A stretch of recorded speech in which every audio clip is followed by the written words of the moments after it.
বাংলাদেশের যে পুরাতন শিল্পগুলো সেগুলো হচ্ছে বাঁশ আর বেতের শিল্প। এই বাঁশ আর বেত দিয়ে হচ্ছে আগের দিনে সব কিছু তৈরি করা হতো। এখনও গ্রাম বাংলায় কিছু কিছু জায়গায় এই বাঁশ এবং বেতের ব্যবহার দেখা যায়। তা আমি চাচার কাছে আসছিলাম, এই রাস্তা দিয়েই যাচ্ছি, হঠাৎ করে দেখি চাচার সাথে দেখা। তা চাচা, আপনার নাম কি? আমার নাম কাশেম আলী বিশ্বাস, শঙ্কর পাশা আমার বাড়ি। কাশেম আলী বিশ্বাস, শঙ্কর বাসা বাড়ি।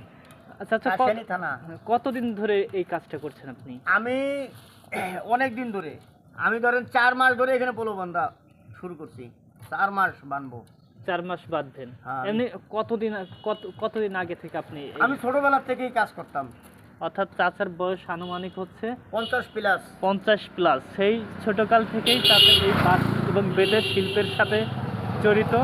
তো আপনাদের যদি পোলো বা ঝুড়ি অথবা বাঁশের যে কোনো কিছু যদি লাগে, আপনারা এই চাচার সাথে যোগাযোগ করুন। বাঁশের মানে খাসা, যে কোনো বাঁশের তৈরি যে কোনো জিনিস লাগলে চাচার সাথে যোগাযোগ করবেন। চাচা, ঠিকানাটা একটু বলেন। আমার বাড়ি শঙ্কর পাশা এবং মুন্সিবাড়ির মোড়, স্বপন মোল্লা স্টোর, ভাটিয়াপাড়া, কাশিয়ানী, গোপালগঞ্জ। তো সবাই ভালো থাকবেন, আর ভিডিওটা ভালো লাগলে অবশ্যই শেয়ার করবেন।